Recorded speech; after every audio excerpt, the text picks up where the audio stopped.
buenas tardes, mis amados hermanos. Dios les bendiga. Qué alegría poder reunirnos una vez más en otro programa, en una tarde con mi pastor. Estamos muy felices de poder disfrutar de esta quinta temporada en la que estamos hablando sobre la historia de la Iglesia Alianza Cristiana y Misionera del Perú. Ha sido fascinante conocer historias de boca de pastores que fueron protagonistas de ese movimiento poderoso de nuestro amado Dios en nuestra nación.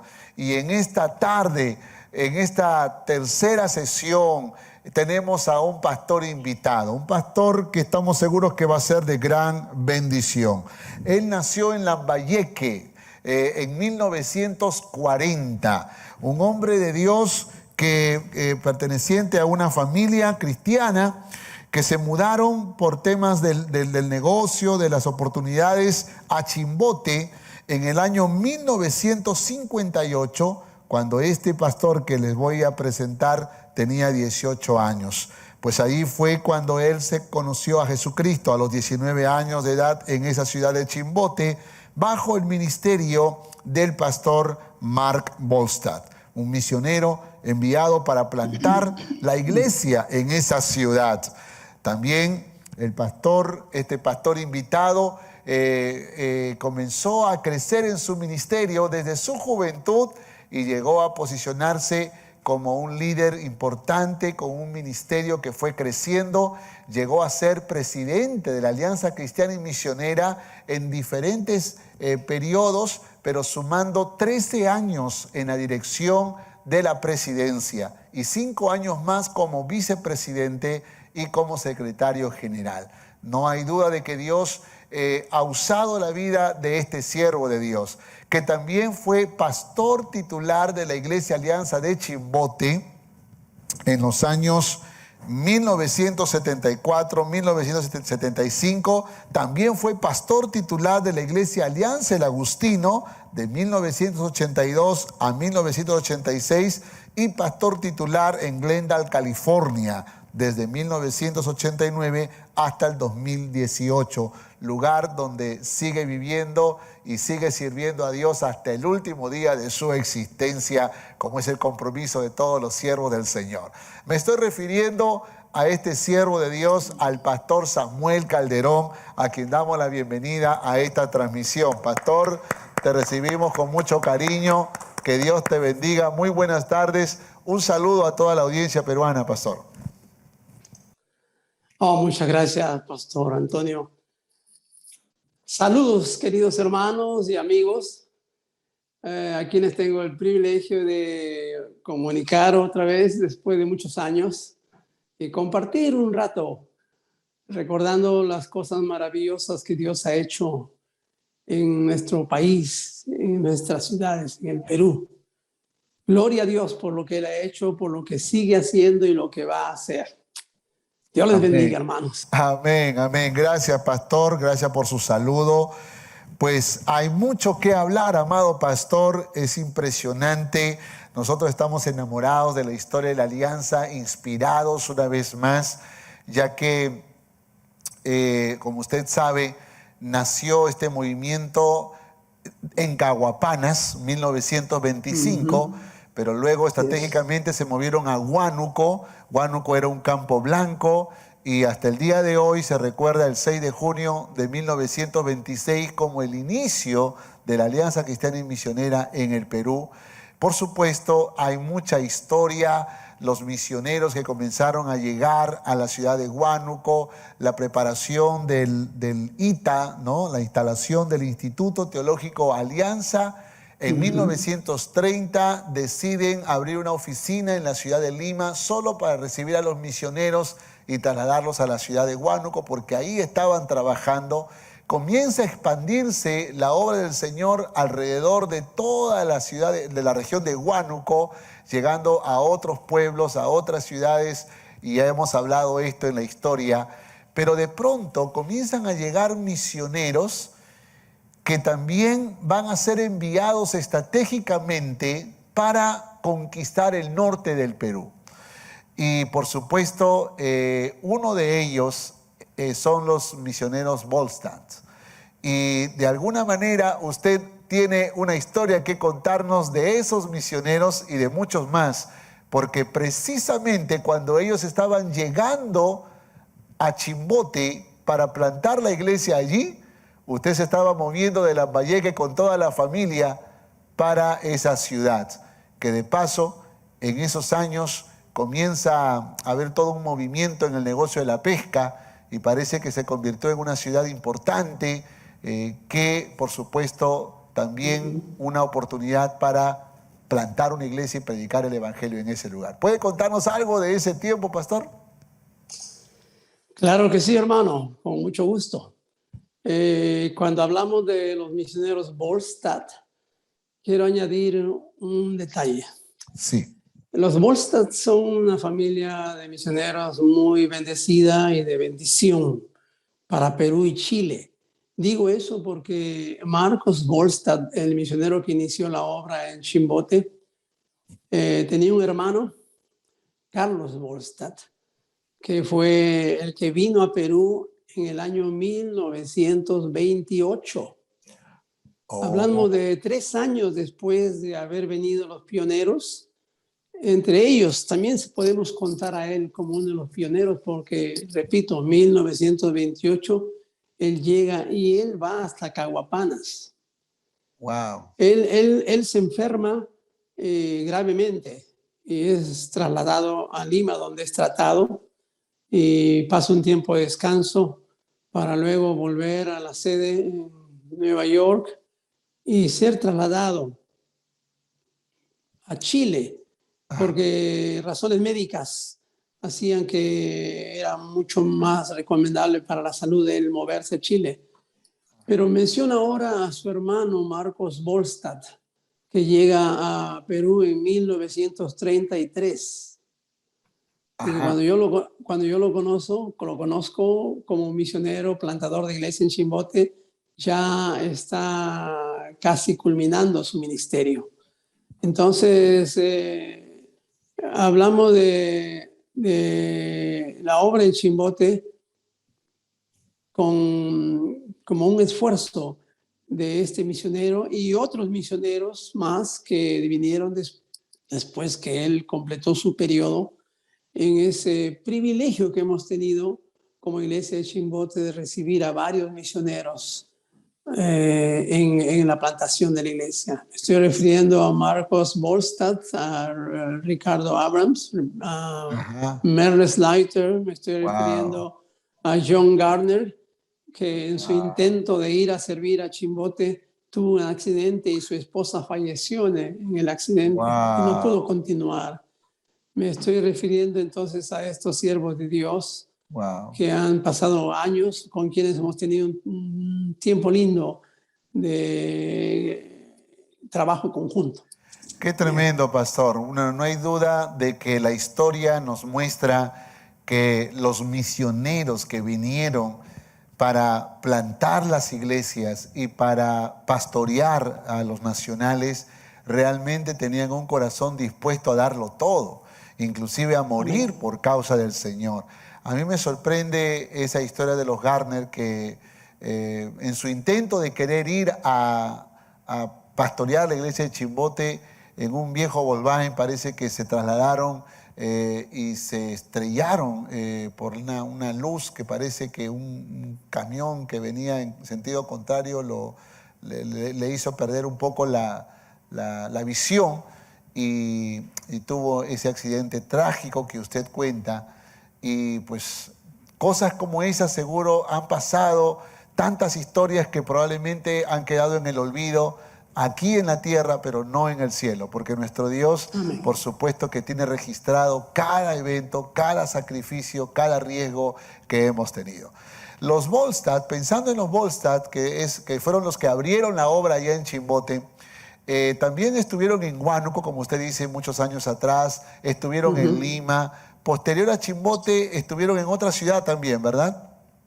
Ya fueron a plantar la iglesia en Huacho, que fue, entiendo, su último ministerio antes de su jubilación. Sí. Entonces, cuando estuvieron en Chimbote, usted llegó con la familia y usted me contó una historia muy interesante de cómo es que Ok, llegaron a la iglesia, ¿no? ¿Cómo llegaron a la muy bien. iglesia? Sí, era un día en que mi papá volvió a casa y yo recuerdo bien el momento en que a la familia él estaba emocionado y nos dijo, he conocido a un misionero.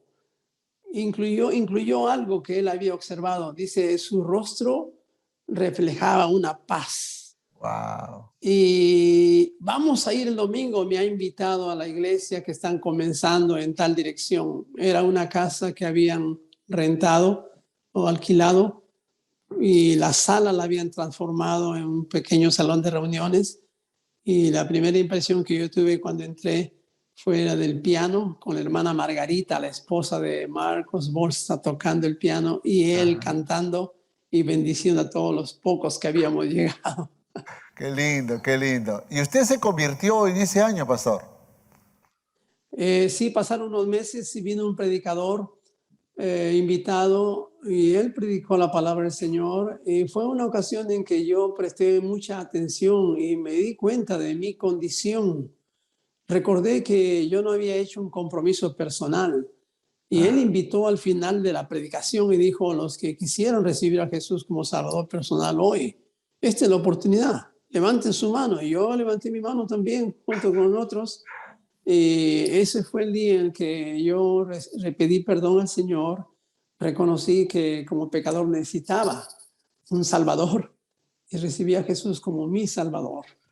qué, 3 meses después fui bautizado en el río Santa, cerca de Chimbote, con otros hermanos también, qué lindo, pastor. Usted tenía 19 años ya en ese entonces, 19 y, años. y ni siquiera usted se imaginaba las cosas maravillosas que Dios haría en los siguientes años y cómo usted también sería instrumento de Dios y protagonista de esos grandes acontecimientos. Eso es lo lindo de Amén. la vida cristiana. Uno se convierte al cristianismo por necesidad de perdón, de salvación, pero Dios tiene planes más allá de solo dar paz a nuestros Aleluya. corazones.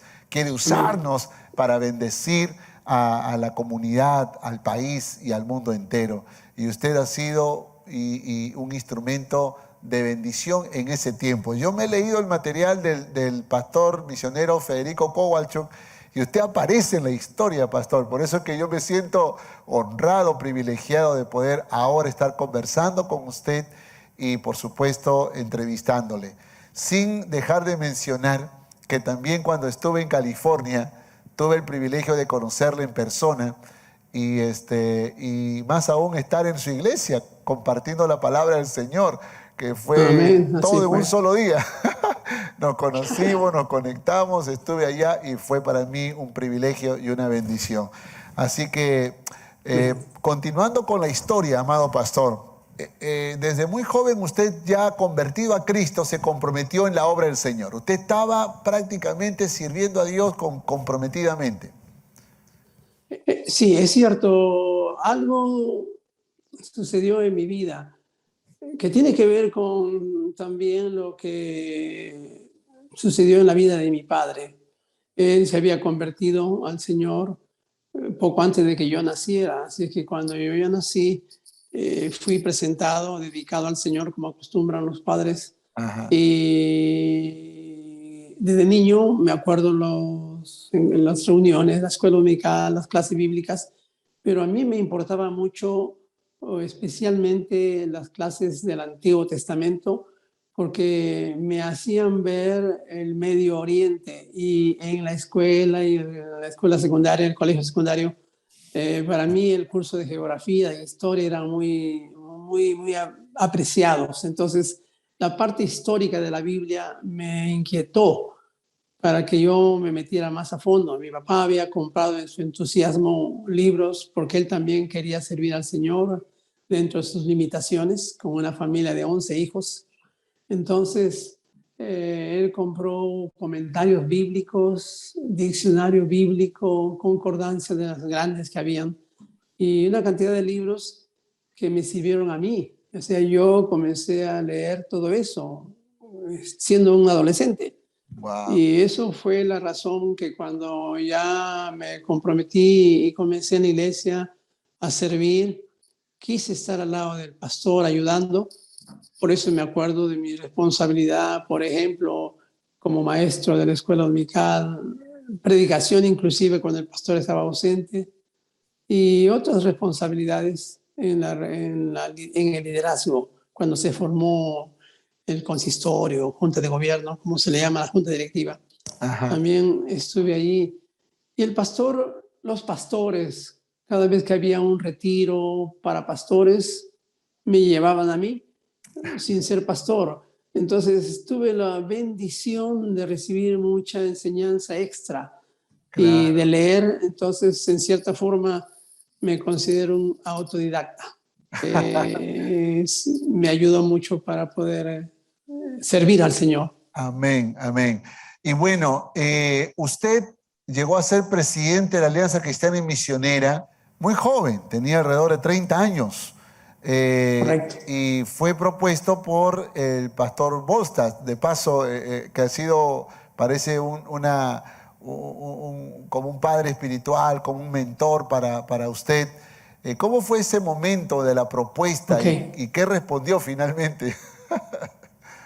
Bueno, era el concilio del año 1971 con los delegados de las diferentes iglesias que habían llegado del interior, me refiero de la parte de Huánuco, alrededores, las iglesias que existían en ese momento, y los misioneros que estaban presentes también, porque ellos tenían participación, especialmente en ese concilio, por la situación que estaba viviendo la Iglesia Nacional con malestar en las iglesias de la región de Huánuco, de algunos líderes, no todos, que comenzaron a ser influenciados por la ola que había en el país de un gobierno de izquierda, no socialista. Me refiero al general Velasco Alvarado con sus Ajá. ideas. Entonces, el concilio tiene que ver mucho con esa preocupación que hay de la influencia que está afectando a algunos líderes. Y yo era delegado de la iglesia de Chimbote asistiendo al concilio. Y los misioneros que eran en realidad nuestros consejeros y gente que estaba siempre viendo lo que sea mejor para el progreso de la iglesia.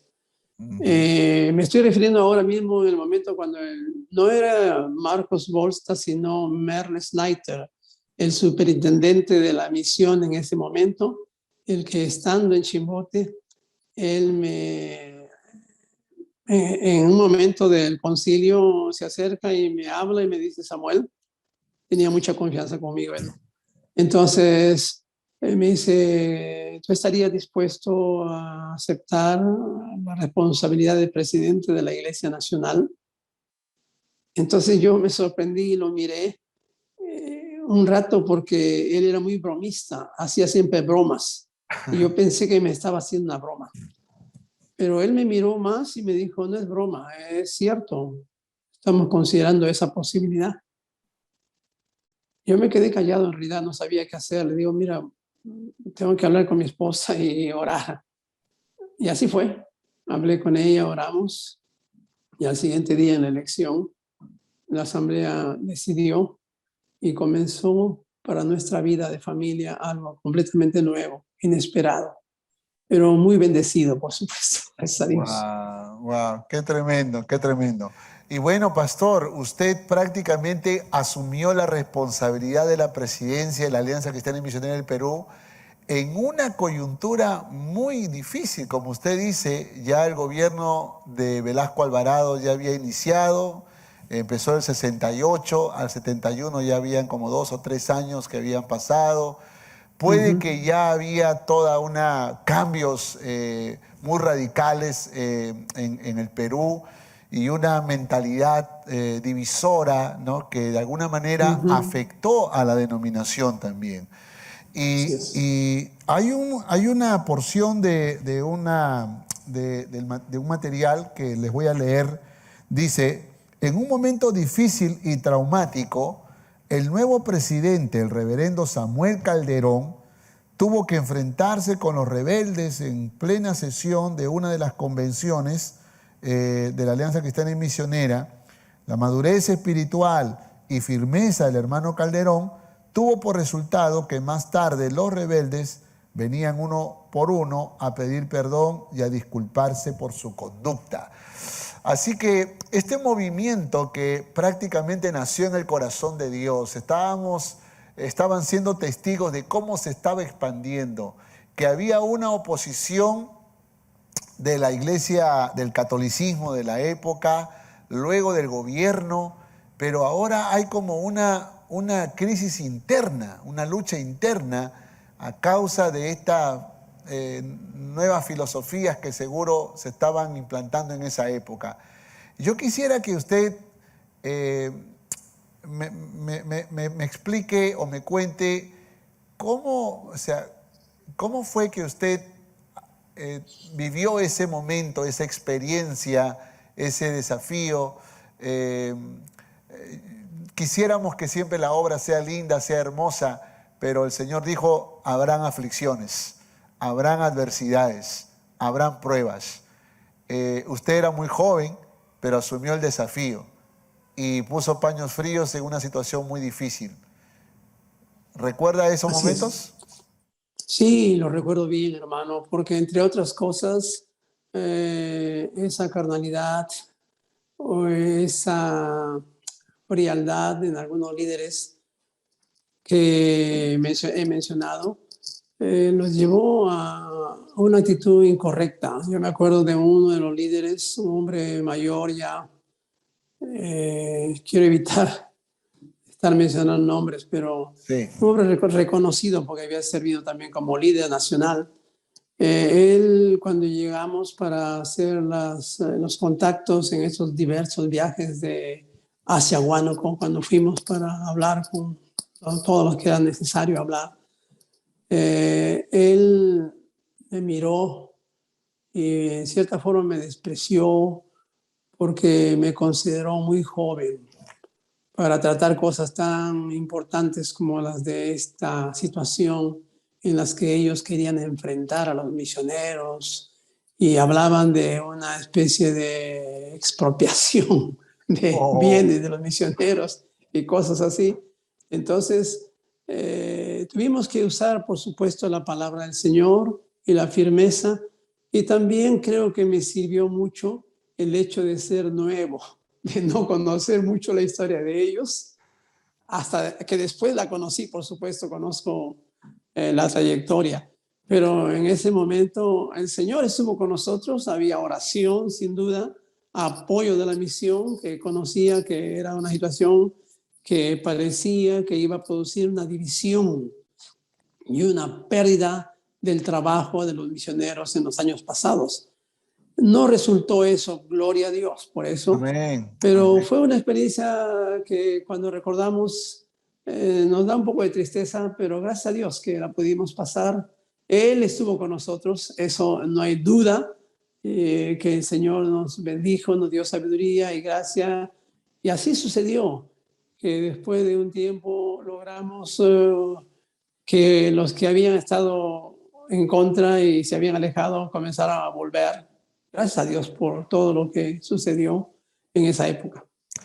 Qué lindo, pastor, qué lindo. Yo agradezco mucho al Señor por hombres de Dios como usted, que han sido instrumentos de reconciliación, ¿no? Porque creo que cada vez vemos conocemos historias de iglesias que se dividen, que se separan, cristianos que a veces debaten o pelean por temas seculares, políticos, pero olvidando que tenemos el ministerio de la reconciliación, ¿no? Tenemos el ministerio somos mensajeros de esperanza, y creo que eso es muy importante recordarlo, sobre todo en tiempos de adversidad. Y nos hemos quedado en ese momento preciso en que el pastor Samuel Calderón, como presidente de la Alianza Cristiana y Misionera, resuelve los primeros conflictos que se está dando entre líderes nacionales a causa de la influencia del socialismo del gobierno de Velasco Alvarado. Sin embargo, hay otros desafíos, hay otros retos mayores, y de eso vamos a hablar ahora con el pastor Samuel Calderón. Amado pastor, Se resolvió el tema en el Alto Guayaga, porque creo que ahí fue donde sucedió este conflicto. Y ahora usted, como presidente nacional, también tiene que de alguna manera estar muy cerca de un movimiento muy hermoso que se está dando en la ciudad de Lima. Y es que el pastor Ken Opperman, que venía desde los años 50, creo, como misionero, poco a poco está construyendo Dios en su corazón una visión. Pero una visión que tiene una antesala. Y la antesala es un cambio de paradigma que acontece en la Alianza Cristiana y Misionera. Porque hasta ese momento, digamos que la fuerza o la visión era alcanzar a la gente del campo, era como llevar el evangelio a lugares inhóspitos. Se buscaba llegar a la gente pobre, a la gente humilde, donde no había una iglesia. La ciudad de alguna manera representaba un lugar donde ya habían iglesias. Hay un cambio de paradigma, ya no es del campo a la ciudad, sino de la ciudad al campo. Usted es el presidente de la Alianza y puede que eso implicó muchas reuniones y conversaciones. ¿Puede contarnos algo sobre eso? Claro que sí, hermano. Creo que para entender eso habría que referirnos otra vez a los hermanos queridos que Dios usó para dar inicio a este movimiento. Me estoy refiriendo no solamente al pastor Ken Opperman, misionero, un gran siervo de Dios, muy apreciado, creo por todos los que lo conocimos. Ya está con el Señor. Pastor Opperman había tenido contacto en Lima con Roy Letourneau, que por razones de su negocio y su compromiso, contrato con el Perú en la selva. Creo que, no sé si todos saben, pero en los años 60 hubo un compromiso del gobierno peruano con la firma, con la empresa de los Letourneau, y que en resumen tenía que ver con la construcción de una carretera por esta compañía de los Letourneau, que manejan maquinaria pesada y tienen mucha experiencia en eso. Y a cambio el gobierno peruano les iba a dar una extensión de territorio de la selva, cosa que nos llevó a tener que moverse a los Letourneau, a Roy Letourneau con su familia a Perú, y ellos estuvieron en lo que comenzaron como un campamento allá cerca de Pucallpa. Y bueno, no quiero ahondar en eso, solamente lo menciono porque en sus viajes a Lima él conoció a Roy Letourneau y ambos hablaron, tuvieron una buena relación, se conocieron y sintieron afinidad y hablaron de las cosas del Señor. Y Roy es el que le propone a Ken Opperman, le hace una observación y le dice, he visto que en las décadas de trabajo de la Alianza Cristiana y Misionera no ha habido mucho resultado como debería. Han pasado varias décadas y las obras son pequeñas y en el interior. ¿Qué pasaría si hubiera algo en la capital? Comienzan a hablar ellos y Ken Opperman de la misma idea. Wow. Y comienzan a hablar de qué podrían hacer. Inclusive, Roy dice que había oído entre sus contactos, porque habría que aclarar una cosa, hermanos. Roy Letourneau es un cristiano cabal, es un hombre de Dios interesado en las misiones. Él no es misionero, él era un empresario, pero con corazón misionero. Tenía dones que Dios le había dado. No sé si ustedes sabían, pero él tenía, los que lo conocimos sabemos, y también está escrito acerca de él, una voz sonora, una voz de barítono y una sonrisa que cuando él se reía a cuadras se escuchaba. O sea, era muy, muy notoria su presencia en cualquier reunión donde él llegaba. Él había en su vida cristiana servido en la dirección de la iglesia para cantos, porque a él le gustaba cantar.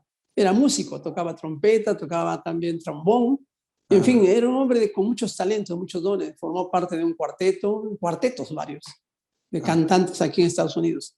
Pero lo que me refiero es que cuando él y Ken hablan de eso, le cuenta a Ken perdón, le cuenta Roy a Kem que él ha oído comentarios de que en la América Latina no hay en ningún lugar una iglesia cristiana evangélica que reúna a 1,000 personas. Ajá. Inclusive el comentario es más, dice, y no creemos que va a haber nunca va a haber una iglesia que reúna a 1,000 cristianos, porque las obras son pequeñas y son en el interior mayormente. Y eso fue lo que los movió a orar y a hacer planes y pensar. Y me estoy refiriendo a una reunión del año 1973 en el que además de ambos está Eugenio Kelly también. Él sí es un misionero de Alianza, amigo de ellos, invitado para hablar del tema. Y está también nuestro hermano Alfredo Smith, 4. Yes. Y es ahí donde la situación se arma, se ora y comienzan a ver las cosas como ya un proyecto que se puede realizar. Eso sería para aclarar un poco las cosas que pasaron antes de que sucedan los hechos.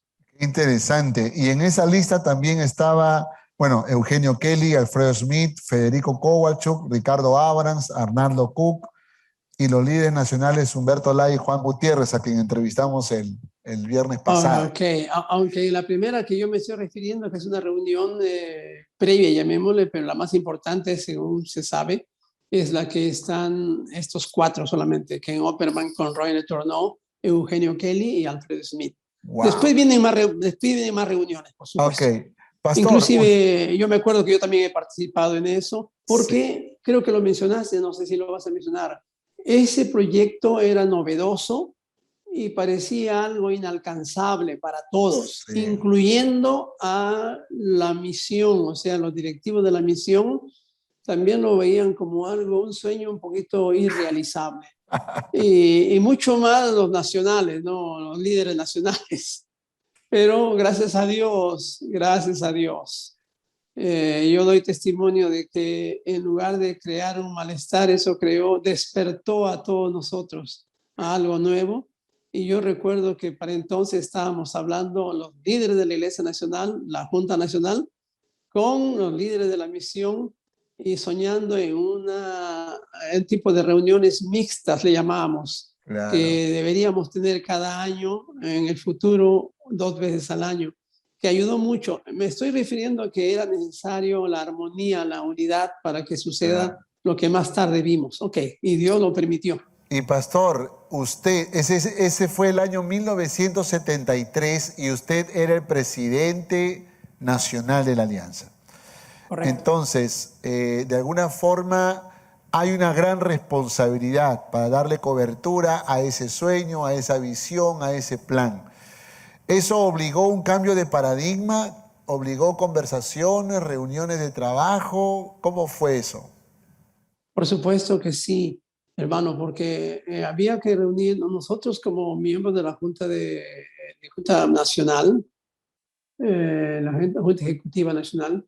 Estábamos expectantes, pero comenzamos a meternos más, porque entre los líderes que teníamos en esa ocasión estaban gente como Humberto Lai y también nuestro hermano Panduro y otros que viviendo en Lima entendían bien, creo, lo que se estaba hablando, lo que se estaba deseando.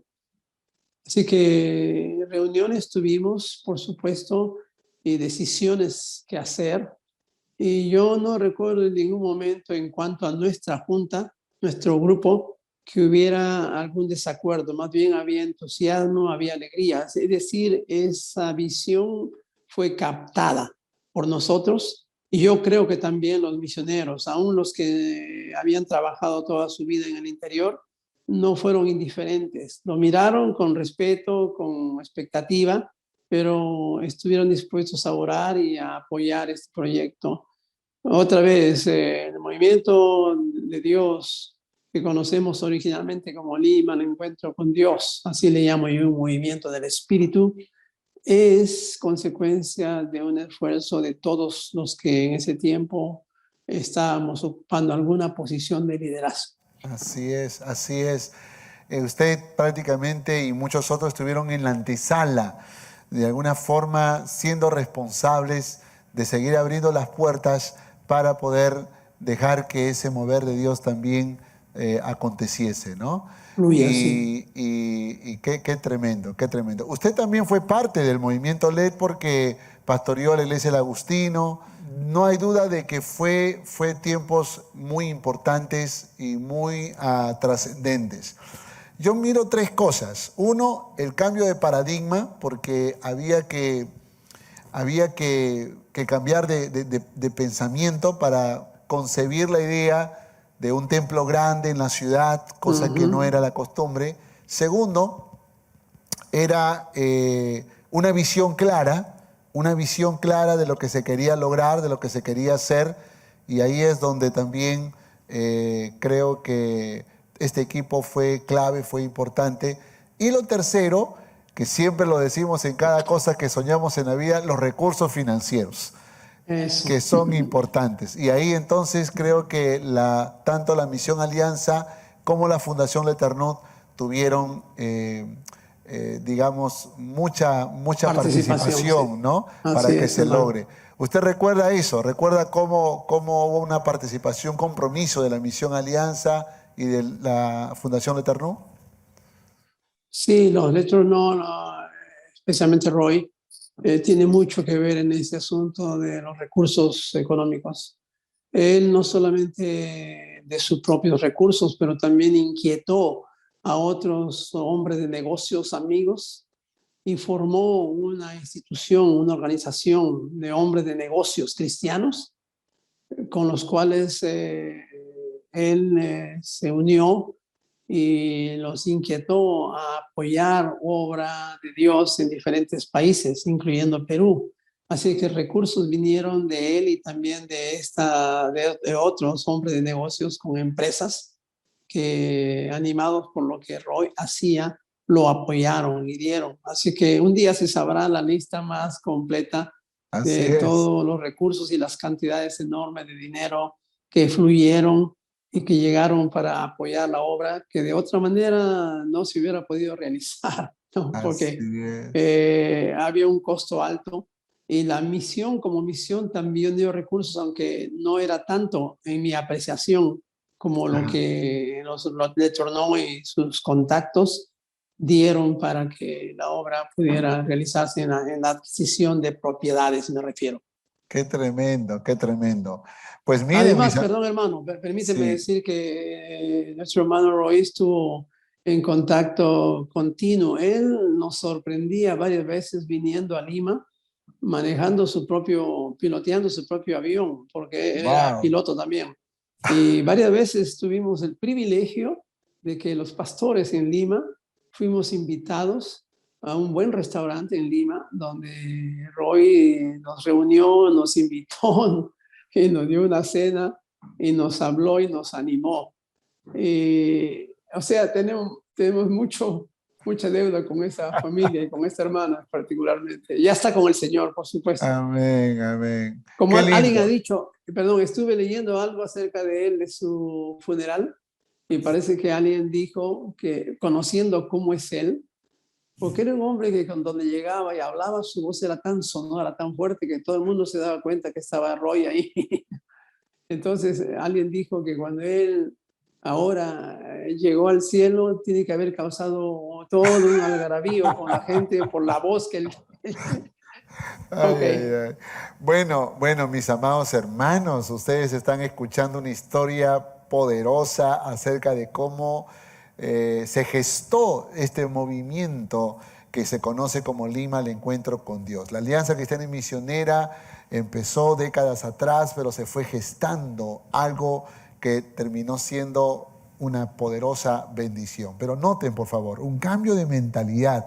Esto es muy importante. Si queremos conquistar el mundo para Cristo, tenemos que cambiar nuestros paradigmas, romper nuestros muros, quitar eso que puede obstaculizar que la palabra de Dios corra, que el Evangelio siga expandiéndose a lo largo y ancho de nuestro país y del mundo entero. Lo segundo, una visión clara, muy importante. ¿Qué es lo que se quiere lograr? ¿Cómo se va a lograr? La visión es importante. Y tercero, los recursos financieros. Y cuando una visión es de Dios, el dinero sigue a la visión. Dios es proveedor por excelencia. Y miren cómo Dios usó a este hombre, Roy Letourneau, para poder comprometerse a apoyar, a respaldar a estos misioneros, a estos pastores nacionales que estaban haciendo una labor increíble, impresionante. Y aquí es donde todos podemos ser útiles en la obra del Señor. Empresarios, profesionales, comerciantes, negociantes, pastores, misioneros, líderes, toda la gente de oficio, todas las personas pueden de alguna manera ser instrumentos en la expansión del reino de Dios. La historia que estamos conociendo nos muestra esto. Así que si Dios te ha dado una empresa, piensa de qué manera o por qué razón Dios te dio una empresa. Quizás para que puedas sumarte a una visión de un hombre de Dios como este equipo maravilloso que hicieron posible las primeras iglesias, alianzas en Lima, con edificios grandes, modernos, que fueron las primeras puertas que se abrieron en una época probablemente tan difícil donde la gente estaba lista para escuchar el Evangelio de Jesucristo. Pastor, qué tremenda historia hemos escuchado. El 89 usted se fue a California, ¿verdad? Así es. Terminando sus casi 18 años de labor pastoral aquí en Perú, como presidente, vicepresidente, secretario, cumpliendo muchas otras responsabilidades pastorales, pero el Señor ahora lo llevó a California para plantar una iglesia en Glendale. Amén, sí. Y así es, hermano. Y eso también es la visión que nace del Perú, de conquistar hasta lo último de la tierra, ¿verdad, pastor? Amén. Y, Gloria a Dios. Sí. Y una cosa muy bonita que me gustaría también preguntarle, y esto ya como una inspiración para todos los que somos pastores, todos los que somos papás. Usted tiene 6 hijos y los 6 hijos se convirtieron a Cristo, sirvieron al Señor. Creo que ahora que usted ya se jubiló, uno de ellos es el pastor sucesor en la iglesia que usted fundó en Glendale. ¿Cómo se hace, pastor, para tener a esos hijos amando al Señor, sirviendo al Señor? ¿Qué consejo le da a los pastores que hemos estado invirtiendo nuestra vida en el ministerio pastoral y que probablemente necesitamos que nuestros hijos también respiren lo que nosotros respiramos? Sí, hermano, creo que muy importante es nuestra propia vida de comunión con Dios, es decir, nuestro respeto y obediencia a la palabra en nuestros tiempos de oración, que no solamente los hijos lo vean, sino que también participen. Estoy pensando ahora mismo en lo que se dice en la historia de nuestro apreciado hermano fundador de la Alianza, Pastor Alberto Simpson, y la dificultad que tuvo con sus hijos también, que un historiador dice que él dedicó tanto tiempo a la obra que descuidó a sus hijos. Y no es el único, ¿no? Hemos visto por diferentes tiempos pastores que han pasado la misma experiencia. Entonces yo quisiera añadir nomás que, contando mi propia historia, para mí ha sido algo determinante en la oración de mis padres. Yo recuerdo siendo un adolescente, niño todavía y adolescente después, escuchar a mi papá orar. Y él oraba. En sus oraciones siempre incluía una petición que de mis hijos, decían, de mis hijos tú tomes, Señor, siervos, misioneros, que te sirvan. Él rogaba a Dios que de los hijos que él tenía haya misioneros, pastores. Wow. Yo escuché varias veces eso y honestamente yo, conociendo hasta ese momento lo que es la vida de una iglesia y el pastor, y habiendo oído de las dificultades del pastor, la falta de recursos económicos y todas esas cosas que había escuchado, yo decía, ojalá que no me toque a mí. Y yo siempre en mi mente decía, mi papá está orando, pero ojalá que no sea yo. Y cuando yo fui llamado y sirvo al Señor, hoy me acuerdo de que la oración de mis padres no fue en vano. Gracias a Dios. Nosotros hemos hecho lo mismo, mi esposa y yo hemos estado orando por que haya ministros de nuestra familia. Amén. Adoradores, hemos dicho adoradores, varias veces hemos pedido específicamente, y de veras tenemos adoradores en nuestra familia, gente que por causa de la música sirven al Señor también, o más bien dentro del ministerio de música son personas muy Amén. activas. Gloria a Dios. Así que, hermanos, sí creo que podemos seguir como tenemos que hacer todos los padres, orando por nuestros hijos constantemente, pero Amén. dándoles también con nuestro propio testimonio, ¿no? El aliento para que ellos sepan que vivir la vida cristiana y servir al Señor es un grande honor. Amén. En mi juventud yo escuché muchas cosas que no eran así, eran casi negativas en cuanto al ministerio. Pero hoy, después de muchos años de estar sirviendo al Señor y casi terminando mi carrera aquí en la tierra, yo digo que no hay honor más grande que pueda tener una persona que ser servidor, no de la empresa más importante que hay en este mundo, sino de la empresa valiosa, eterna. Amén. No hay más, no hay otra ocupación más digna, hermanos. Así que yo me Amén. siento muy feliz, ¿no? Muy feliz de poder haber gastado mi vida sirviendo al Señor. No era mi plan humanamente, yo tenía otros planes. Mi esposa me recuerda siempre, me dice cuando estábamos a punto de casarnos o conversando de los planes, yo le Ajá. dije a ella, yo no quiero tener más de 2 hijos. Ella recuerda eso, que yo le dije eso. Y porque yo tengo planes para mi vida, y yo voy a hacer eso y el otro, y generalmente voy a estar afuera, y le dije varias cosas, ella lo recuerda, pero Dios cambió todo para bien, gloria a su nombre. Así que yo les he dicho a muchos públicamente en el púlpito de mi iglesia, he repetido tantas veces que tenemos el privilegio de ser una familia bendecida por Dios, igual que cualquier familia de los que están escuchando hoy, que si lo desean, lo pueden adquirir. Dios quiere bendecir a todos. Él no hace acepción de personas. Pero yo me reconozco como una persona bendecida por Dios. ¿Sabe qué? Añado un pequeño detalle. He creído que lo que dice el apóstol Pablo acerca del mandamiento más importante después de amar a Dios, cuando le dice a los hijos, honra a tu padre y a tu madre, que es el primer mandamiento con promesa, dice, Wow. para que te vaya bien y sea de larga vida.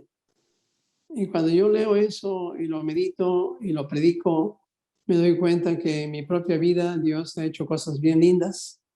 Me dio a mí inteligencia como para darme cuenta que la bendición de los padres es muy importante.